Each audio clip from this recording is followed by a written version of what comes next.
बिस्मिल्लाहिर्रहमानिर्रहीम।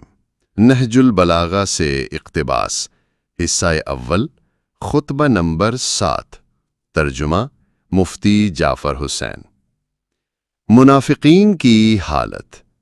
उन्होंने अपने हर काम का करता धरता शैतान को बना रखा है और उसने उनको अपना आलाए कार बना लिया है। उसने उनके सीनों में अंडे दिए हैं और बच्चे निकाले हैं, और उन्हीं की गोद में वो बच्चे रेंगते और उछलते कूदते हैं। वो देखता है तो उनकी आंखों से और बोलता है तो उनकी जबानों से। उसने उन्हें खताओं की राह पर लगाया है और बुरी बातें सजाकर उनके सामने रखी हैं, जैसे उसने उन्हें अपने तसल्लत में शरीक बना लिया हो और उन्हीं की जबानों से अपने कलामे बातिल के साथ बोलता हो। वजाहत मुअल्लिफ।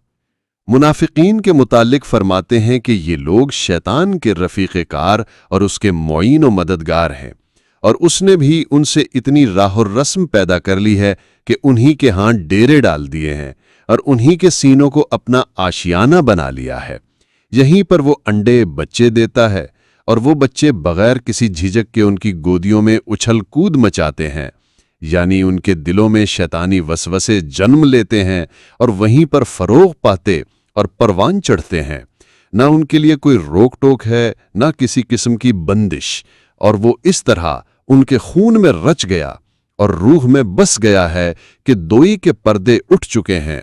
अब आंखें उनकी हैं और नज़र उसकी, ज़बान उनकी है और कौल उसका, जैसा कि पैगंबर सल्लल्लाहु अलैहि वसल्लम ने फरमाया, शैतान औलाद आदम के रगो पै में खून की जगह दौड़ता है, यानी जिस तरह खून की गर्दिश नहीं रुकती, यूं ही उसकी वसवसा अंदाजियों का सिलसिला रुकने नहीं पाता, और वो इंसान को उसके सोते जागते उठते बैठते बराबर बुराइयों की तरफ खींच कर लाता है, और इस तरह अपने रंग में रंग लेता है कि उनका हर कौलो अमल हू बहू उसके कौलो अमल की तस्वीर बन जाता है।